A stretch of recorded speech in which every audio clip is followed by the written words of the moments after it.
Hey everybody, thank you so much for stopping by my channel. Y'all, it's another day in the garden. It's a beautiful day and we are getting some stuff done on this video. In today's video, we're going to be doing what we call just puttering around. No, we're not puttering because that sounds like we ain't doing much. Y'all, we working, okay? Today in the garden, we are working. We got a long to-do list because we have a day of sunshine and y'all, we've had 40 days and 40 nights of rain. And so today is about getting stuff done and checking stuff off of the list. And the first thing that we want to do before we do that, if you are new here, thank you so much for stopping by. My name is Barbara. I live in Tennessee. I am in Zone 7B, and on this channel, we talk about all things gardening, homesteading, DIY, cooking from scratch, food preservation. And so if that's your jam, go ahead and subscribe now in faith that you want to be a part of this community, that you're going to love this content, because what you're going to get is somebody who is going to inspire you to grow food in abundance. And I'm going to do it with a smile, and I'm going to do it with a lot of hype. That is what we're going to do. Meet my dogs, Max and Lexi. They're in every video because they are my shadow, okay? But y'all, look at this beautiful sight behind me. Y'all, look at my green stalks. They are looking so good. Look at that. Look at that. So good. But y'all, the first thing we're going to do is fertilize, because that's the one thing we have not been able to do with all of the rain that we've had. It's been hard to come out here and fertilize because it's been raining or the rain is washing it away. And so my green stalks are in desperate need of fertilization. And I have a new backpack sprayer that I cannot wait to show you. So let's get her set up and let's talk about what we're going to fertilize with, and let's get to the first item on our to-do list. I'm excited to try this new backpack sprayer that I'm going to be using today. I'm going to keep this one in my in the back of the house so I can use it for this area back here.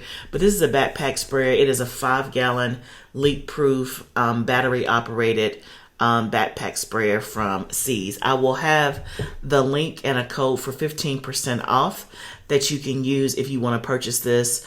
And that code will be good until the end of the month on June 30th. One of the things that I like about having a backpack sprayer is that it's just so much more efficient. I remember when I first started gardening, for the first really 2 years, I was watering with a watering can. Well, when my garden started out here with these 4 raised beds, then that wasn't as big of an issue. But as my garden continued to expand, watering my garden started to take longer and longer until I was up to spending an hour in the summertime watering my garden. And that's an hour that I could be doing something else, which is why I switched from fertilizing and watering. I use drip irrigation for watering, and now to fertilize I use a backpack sprayer. So this particular backpack sprayer is dual battery, which is great. It also comes with 7 different nozzles.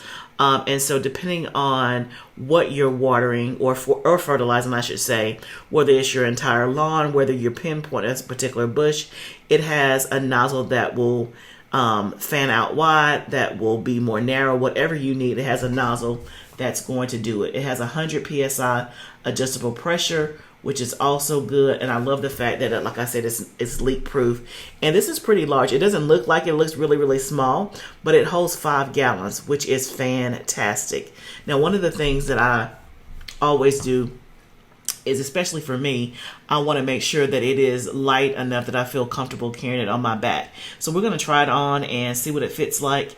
I'm adding my fertilizers in. Right now I'm adding in 3 different fertilizers. The first one that I have right here is called Ultra. This is one, I've been using this for the last, I would say, 3 to 4 years. And it's really a probiotic for your plants and for your soil. And you can get that from a company called AgriGrow. And then I'm using Organic Rev, which I also have a code in my description box below. I've been using this one for 3 years. And then I'm using some fish emulsion. So those are the 3 amendments or fertilizers that we're using today. So I get the backpack on, and for me, because I'm doing this area right here, which is just my green stalks and a few raised beds, I don't fill it up to the whole 5 gallon. I fill it up halfway. And one of the tricks that I do is that I usually put the backpack sprayer on a table and then I put it on my back. So that way I'm not lifting it from the ground. I can kind of just get same level with the table and then just slip it on my back, and that makes it a lot easier. This is pretty lightweight on my back, and again, I only have it half full just because I don't have that much to fertilize. I'm adjusting the pressure. You can see how the stream is coming out with this particular nozzle. This nozzle is one that is very similar to another backpack sprayer I have. I realized after the fact that there is a lock position on the nozzle where you can make it continuous so that you never lose pressure. But like for me, if I'm going from one green stalk to another, I wanted to kind of just like, I wanted it to be turned off. And so I'm trying to figure out how to do that. And I finally figure out to just move the lock button forward. Now, the method that I'm using, when you're using a backpack sprayer, that's called foliar feeding. And so I remember when I first adopted this concept or started doing it, I was wondering, is this really working? And it does work. And so basically you're feeding the foliage and it's going to get down to the plants and the soil and all that. Now, obviously, when you're using like a watering can with fertilizer in it, you just point it directly into the soil. But again, this is way more efficient. I mean, this the amount of space that I have to cover normally is a lot. And so for me to use a watering can, it's just not very practical. And so I love having a backpack sprayer. And it's something that, again, that somebody else could do for you. I remember when my son was helping me in the garden, I could just fill up the solution with the fertilizer. He didn't have to worry about mixing it or knowing what to put. I would mix up the solution. I would put it on his back and he would just walk the garden and just spray. So it's also another task that you could give to, let's say, if you had a teenage child or something like that, that would be great if you don't want to put it on your back as well. But this is working great, so I'm really pleased. So just check out the description box and you'll find a link and a code for 15% off until the end of the month. Okay, we were able to get the fertilizing done. That particular spray nozzle, it comes out okay, but it's not like what I'm used to. It doesn't, so I'm gonna go and check for the next time. There's several different nozzles that it comes with, but I thought that I picked the one that's most similar to what I'm accustomed to using. But the way it came out was a little bit too forceful for me. I wanted it to be like more of an open spray. And then I got to find a way for it not to come out the way that it did. But other than that, it feels pretty lightweight on your back. It's easy to carry around. Now, I only filled it up halfway. It's a 4-gallon, 4.5 or something gallon. That's usually too heavy on my back. So I only did half, and plus I knew I didn't need as much because I was just doing the green stalks and then just one bed. So we got that done. I feel good about that. Now we need to fertilize our citrus trees, but I have a specific citrus tree fertilizer that I'm using for them, and so I'm gonna use the gallon jug instead of trying to mix it up and do it in here because we only have like 3 or 4 citrus trees. So let me get that, and then we'll fertilize our citrus trees. I'm using just a liquid citrus tree fertilizer, and I literally only had left enough for 1 serving, so which was enough to make 1 gallon. So we only have 3 or 4 citrus trees, so I'm gonna go ahead and just water them. And ideally, you don't want to fertilize in the middle of the day because it could be too hot or it'll burn your plants. But it's like 75 degrees. And so even though the sun is out, it's not like 90 degrees. But just keep in mind, the fact that you see me doing it in the middle of the day is not ideal. Normally you want to do it in the cool of the day, early morning and early evening. But sometimes you just got to do what you got to do when you can do it. And that's one of those times. So I'm using a liquid citrus tree concentrate that you mix with water. So it's super concentrated, and so you take 1 teaspoon to a gallon of water. So a little goes a long way. And the goal is to use it every week, especially when they're young, which all of my trees are young and not mature. And so it's probably been 3 weeks since I've been able to do it just because it's been raining. But my goal is to try to keep this up and do it at least once every week or every 2 weeks. So back here in the back, that's a lemon tree. And then what you saw me watering up front was my avocado tree, my lime tree, and then I have a Owari mandarin tree. So those are the 4 fruit trees that I have back here. Eventually in this open space, we're actually going to put landscape paper down and rock it in. And that's where the fruit trees will be during the summer and the fall. And then we bring these same citrus trees into my sunroom in the wintertime, which is why we have them in containers that are movable. Okay, y'all, we're moving and shaking. We got the citrus trees fertilized. So next what we're about to do is plant some dahlia tubers. And let me get set up so we can get this done.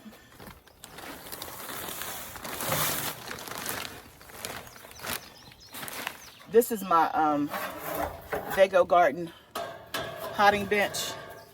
I absolutely love it. It makes it so easy. I got all my tools. It has a big basin that I can pour soil in.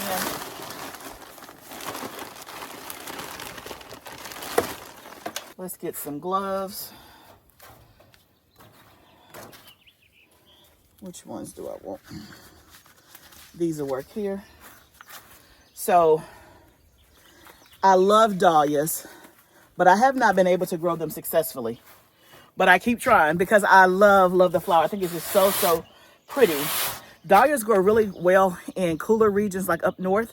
And so a lot of the dahlia growers, if you're buying online, are in the Pacific Northwest and in places like that, and they grow really well. Now you can grow them in the South, but again, they tend to not do, from what I've heard, so well in heat. And so sometimes the harsh summers of the South can cause it to not do as well. But I've heard that it does better the cooler that it gets, like in the fall. But I just have not had any success. I've tried for, I would say, did I try last year? I don't think I tried last year, but I tried 2 years before that. I have done it from growing the seed myself. I have done it from tubers, and I've done it from a plant, and just have not had any luck with it growing or producing more than like one flower. So I don't know what I'm doing wrong. So if you have dahlia tips, go ahead and put them down below. But I am going to try again. And the company that I've been buying from this season is Petal Pickers. I'm not affiliated with them, but I decided to try them and use them. So if you've been here, you saw that I already have, I think, 4 dahlia plants in the ground. 2 I bought as tubers, like what we have today, and then 2 I bought as cuttings. So they were already sprouted. The dahlia tubers, I went ahead and sprouted them myself, which is what we're going to do today, instead of just putting them in the ground. Now, the directions, when dahlias, it says that they don't need to really be watered until they start growing. So you don't want to heavily water them.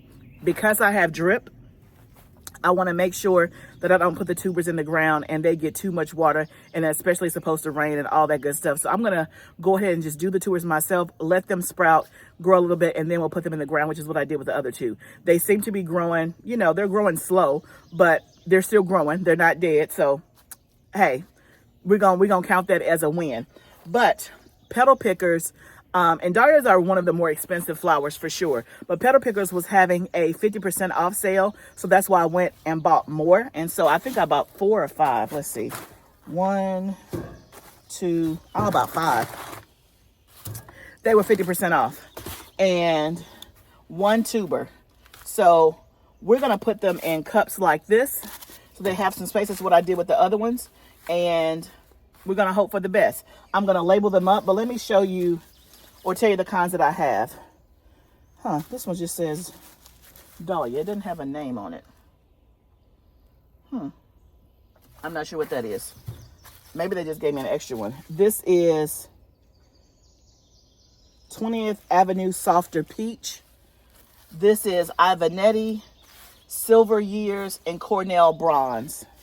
I will try to put some pictures up so that you guys can see what they look like. And then I gotta go back to my order and see if I ordered 4 or did I order 5. If I ordered 5, this 5th one does not have, oh, okay, it does. It's just really small. It's 20th Avenue Baker Road. Okay, I don't know what that means. It doesn't even sound familiar, but I'll just go back to my order. But everything I picked was 50% off, and it was pretty. So if it comes up, I'm going to like it. So we're just gonna put a little soil in each of these.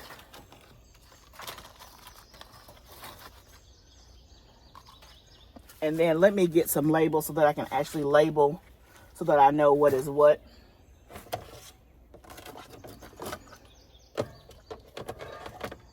Y'all love having just like all of my little supplies right here where I need them. So we have dahlia, Ivanetti, and they come like this. You can see it's labeled like that, and then the tubers in the package. It looks like it's in some, I don't know, vermiculite or something like that, I guess, to keep it. And I've had these probably for maybe a week or so, and then you can see where it's sprouting there. So we're just gonna put this down in the dirt. Put more in on top of it. Put our little tag in it. And then I will water it just the one time. I'll go back and see, but I think I watered it the one time and then just let it be until it sprouted. We'll pour some of this vermiculite on it. And we'll move on to the next one. So the next one is Silver Years. If you successfully grown dahlias, give me some tips, especially if you live in the South.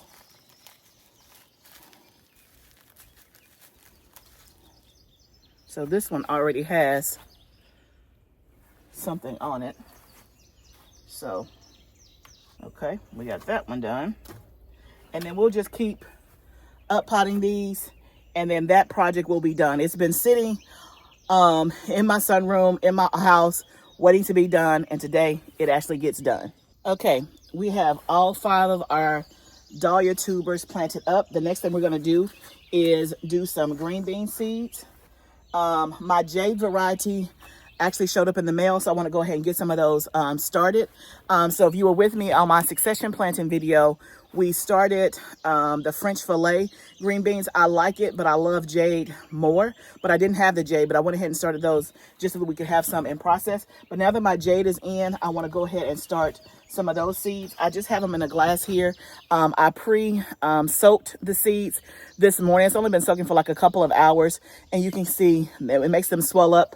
Now, you don't have to do this to get your green bean seeds to germinate, but it does make it easier when they're already in water and they plump up, and then you put them in soil. They'll germinate a lot faster. The other ones, I did not do that because, again, I was in the moment.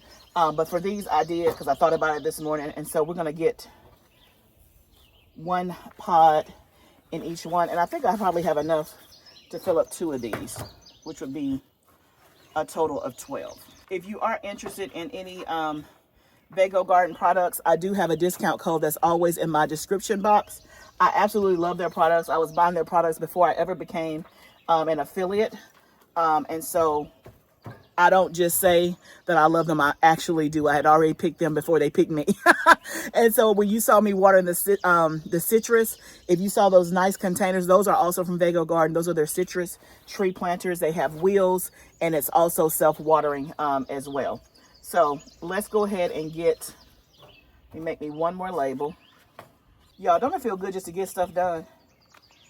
Like, these are all little things that only take a little bit of time, but the fact that I haven't been able to do it, and now I get to do it, is life-giving.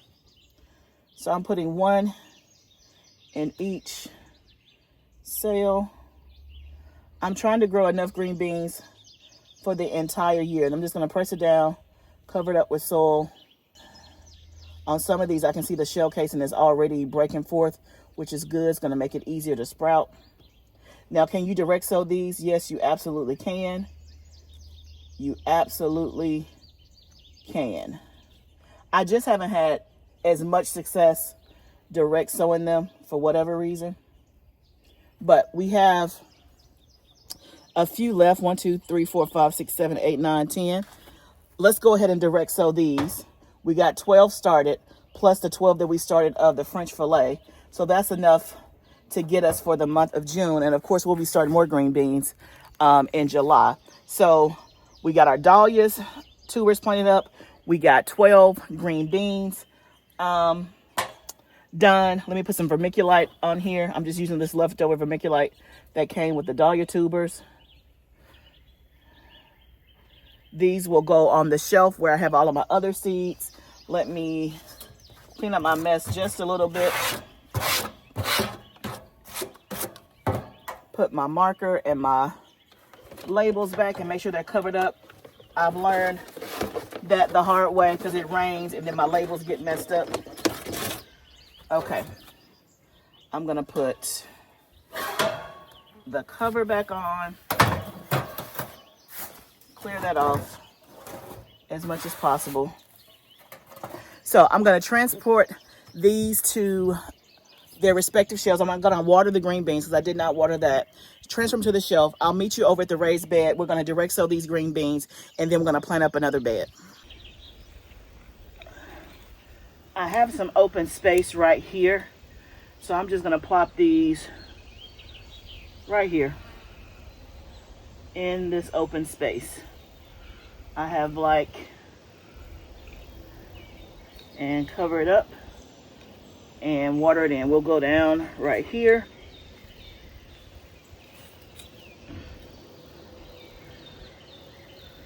Putting 2 pots. I'll get some more water, water that in. But green beans planted right there. We'll see if they come up. If not, then we'll plant some there that we started from seed.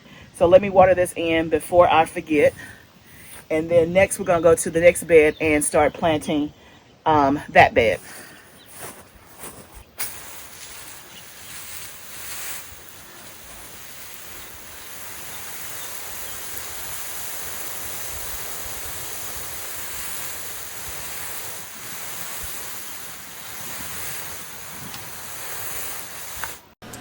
So at this point, I'm already feeling accomplished because we've already knocked 3 things off of the list. Now next on the list is to plant this bed up. So in my backyard, I have 5 raised beds and we have to plant up 4 of them. We won't do them all on this video, but what I had back here were my onions and garlic. And so that's why this is always the last place to get planted for the summer, because it was planted for the spring or fall with onions and garlic. But now that I've harvested both of those, these beds are empty and they need to be filled. So I'm excited that I'm going to be able to use some of my old plants, like I showed you before, that look real bad. But I know that once I put them in some good soil and take care of them, they will bounce back to life. I did buy some transplants as well, but what I'm doing here, I've already topped the bed with compost. You can see that I still have some mulch left over from the fall, which is great. It'll just continue to break down. I took the drip lines up to kind of spread out the compost, laid the drip lines back down. We have not hooked up the drip back here yet, but that will be on the docket probably next week. I'll get my husband to come out here and check all the lines and make sure that the drip is ready to go. For so long, this was the only space that did not have drip, and my husband installed drip on here last summer. And again, it's not as heavy of a lift because there's only 5 beds back here, but you know, every little moment counts. So we'll get the drip set back up and turned on. And so now I'm just kind of bringing out all of my stuff and kind of laying it out to see where I want things. In this bed, I'm going to do a mix of flowers as well as Roma tomatoes and a few herbs. So I'm laying everything out to kind of see what my spacing looks like, what all I can fit in here. I do flowers in my corners a lot because I think it just brings a nice pop of color. Plus it is the marigolds is a great pollinator. I have some marigolds, I have some zinnias, I have some celosia. I even have a new flower called Ganzania. That was just pretty. That was on sale at the nursery. So I put the flowers in the corner. I put the herbs along the border, and then I will, you know, intersperse with the Roma tomatoes.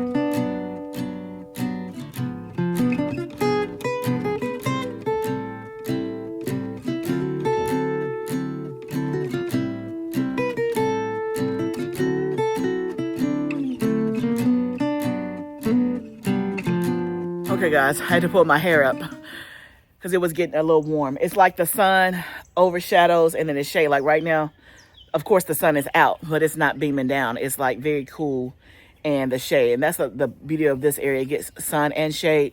But y'all, we got this bed planted 100%. I left some space in the middle on purpose to use that for the seeds that we planted together a couple of days ago on our succession planting video. Some of that will fill in here.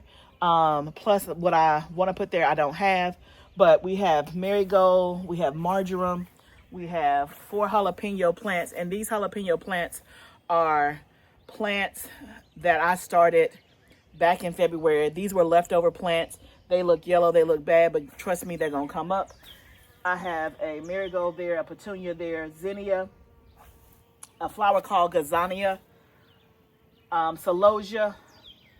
I'm trying something out. I have a snapdragon that I'm trying out something here. I got more jalapenos here. I have aroma tomato. I have a cayenne pepper, jalapeno pepper, celosia, lavender. And so I have, if you've never heard me say before, my rule of threes: every bed, every space, I have a herb, a vegetable, and a flower for companion planting. I usually put my flowers in the corners, not to say that I won't put them anywhere else, but I usually put my flowers in the corners. And then I'll put herbs and stuff along the sides and interplant with the vegetables. And that's for lots of reasons. I've talked a lot about companion plants. I won't go into a lot of detail, but that's kind of how I do all of my beds. So this bed is planted for now. Like I said, there is some space left intentionally in the middle. We have one more bed that I want to get to. And then I want to say that everything back here that I'm going to do today has been checked off of my list. But let's go to this very last bed and let me show you what I'm going to plant over there. Now this bed here already has some stuff in it. You see this trellis here? I have cucumbers on one side, and I planted some purple hull peas on the other side to grow up the trellis. And so I'm gonna just kind of fill this bed in. I'm gonna try something. I shouldn't say new. It's not like I've never done it before. I'm gonna put a eucalyptus in this bed, and the only reason is because, y'all, I have like 4 or 5 eucalyptus plants that I started from seed that I did not sell, that I still have, and they're beautiful, and I just can't get rid of them. I don't need any more eucalyptus. The one eucalyptus, I have 2 eucalyptuses. They provide more than enough eucalyptus for what I need currently. But y'all, they look so good that I can't get rid of them. Let me show you. Let me show you. Look at that. How beautiful is that? I grew that from seed. She's doing great. So I'm going to put her in the corner. Now, the reason why I'm hesitant about doing this is because you guys know, if you've been here, my eucalyptus that I have growing in my high tunnel is like a whole tree. I started growing eucalyptus from seed 4 years ago, and I've been successful from the very first time. A lot of people say they have difficulty. I've been blessed, I guess, because I've never had an issue with growing it from seed. I did not know, because I was a new gardener, that it was going to grow into a tree. Now, they have different kinds of eucalyptus, and they have some that are smaller. I did start some that were smaller, but my labels got messed up, so I don't know if this is a small one, a big one, a tree. I have no idea. Now, both of mine are in the greenhouse, and they last all throughout winter. No problem whatsoever, even with the temperature dropping. I've never had an issue. They just continue to grow. It's going to be interesting to see what happens when it's outside in the winter. And I'm okay with if it doesn't make it, because, again, I'm just trying this as an experiment.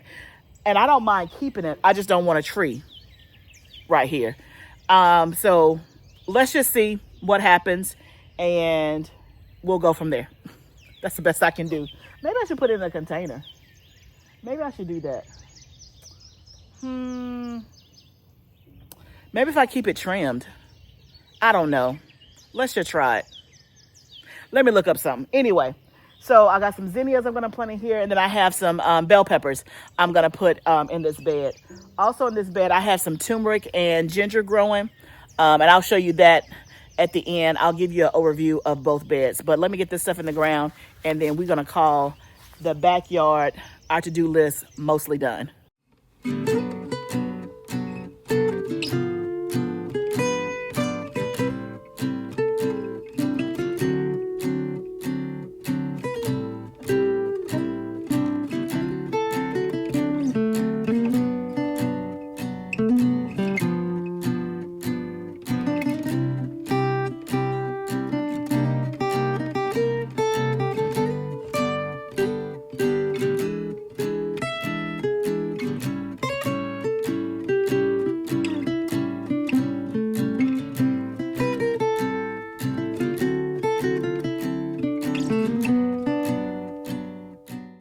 Another bed done and accomplished. We have aroma tomato, lavender.